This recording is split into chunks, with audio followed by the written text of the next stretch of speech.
Est-ce que la souffrance est nécessaire pour réussir? Est-ce que pour progresser, on est obligé de passer par là? C'est à cette question que je vais essayer de répondre dans cette vidéo. Je vais donc m'adresser aux personnes qui ont déjà un désir de progression, peu importe le domaine, et qui ont l'impression de ne pas réussir à avancer sans souffrir.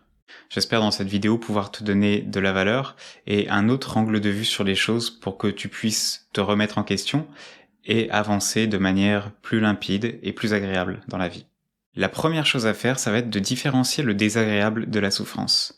Par exemple, tu rends un projet pour ton entreprise, t'as l'impression d'avoir bien bossé, mais pourtant tu te prends plein de réflexions et on te pointe tout ce qui va pas. Là, tu vas avoir une sensation désagréable. Ensuite, ça va être ton cerveau qui va prendre le relais, et soit tu peux partir dans des ruminations. De toute façon, je suis nul, j'ai mal bossé, je devrais partir, ça sert à rien tout ce que je fais.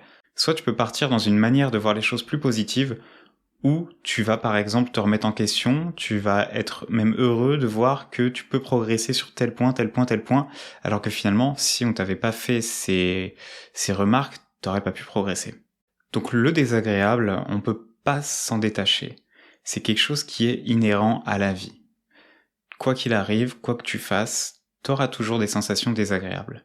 Quand on parle de réussite, d'entrepreneuriat ou d'avoir des projets, le désagréable, il peut apparaître soit parce que on est confronté à ses propres échecs à travers le regard de quelqu'un qui s'y connaît mieux que nous, soit quand on expose notre travail au grand jour et qu'on n'a pas les retours qu'on espérait, ou alors parce que nos objectifs personnels sont pas atteints. Imaginons que t'es musicien, tu décides d'apprendre une pièce en une semaine, et en une semaine t'as appris que la moitié. Bah là, tu vas avoir des sensations désagréables, et tu peux partir dans des ruminations. Donc il y a énormément de raisons de ressentir des sensations désagréables. En fait, dès qu'on sort de sa zone de confort, on y est potentiellement soumis. Donc ça, on peut rien y faire. Par contre, la souffrance, c'est-à-dire ce qu'on en fait de ces sensations, la rumination qui vient derrière, et c'est là-dessus qu'il va falloir travailler si tu souhaites avancer et atteindre tes objectifs, réussir sans souffrance. Et pour ça, il y a plusieurs voies. La première, c'est la répétition. Alors là, c'est tout bête, il suffit juste de revenir à chaque fois, d'aller dans ces sensations désagréables, et à force de les ressentir, le corps va plus y faire attention.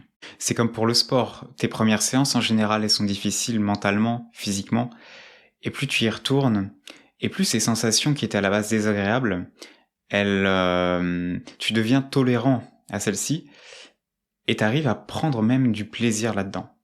Comme autre exemple, je peux te prendre aussi le fait de sortir de sa zone en allant dans des événements sociaux.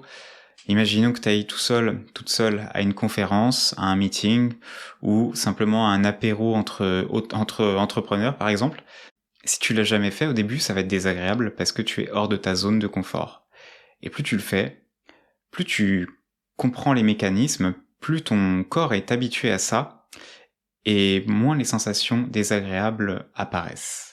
Donc pour ramener ça au thème de la vidéo, est-ce qu'il faut souffrir pour réussir ? Pas forcément, mais est-ce qu'il faut ressentir des sensations désagréables pour réussir ? Je pense que oui, ça fait partie du chemin. Donc la répétition, ça te permet d'être plus tolérant aux sensations désagréables. Répéter les sorties de ta zone de confort pour que ta zone de confort s'agrandisse. Maintenant, pour que ce soit plus confortable pour toi de sortir de ta zone de confort, là, la méditation, c'est un super outil. Je pense que si tu me suis, tu l'as compris, je prône la méditation, et c'est bien fait, qui se répercute dans tous les domaines de la vie. Et la spécialité de la méditation, c'est de prendre un autre regard, d'avoir un autre regard sur les sensations, dont les sensations désagréables. Lorsque tu vas sortir de ta zone de confort, ou lorsque tu vas être confronté à un avis divergent, ou confronté à ton propre jugement, que tu as tes sensations désagréables, mais que grâce à la méditation, tu arrives à ne pas rentrer dans la rumination, tu vas avancer beaucoup plus vite. Parce que tu auras entraîné ton esprit, ton inconscient, ton corps, à ne pas rentrer dans le négatif, à simplement sentir ce qui est là, de désagréable, et d'avancer avec. Pour se libérer de la souffrance, il faut l'accepter. C'est cette tension intérieure qu'on a quand on a une sensation désagréable qui crée la rumination. Donc tout est une histoire de tension et de relâchement. Quand tu sens une tension, la seule chose que tu dois avoir en tête à ce moment-là, c'est de relâcher, intérieurement, de lâcher prise. Ça s'apprend, c'est tout un chemin, la méditation est là pour ça. Mais on peut y arriver. C'est pas réservé aux moines bouddhistes, c'est pas réservé aux personnes naturellement calmes ou naturellement détachées. N'importe qui peut entraîner cette capacité, en ressentant toujours des sensations désagréables, mais sans souffrir. Quand on ne souffre pas, on a plus de ressources, on est plus positif, on est plus créatif, on est plus efficace, et on réussit plus vite. Ça va être la fin de cette vidéo, j'espère qu'elle t'a plu, j'espère qu'elle t'a apporté des nouvelles idées. Je te laisse ma première leçon de méditation en description gratuite si jamais ça t'a donné envie de t'y mettre, et je te retrouve bientôt pour une prochaine vidéo. Ciao.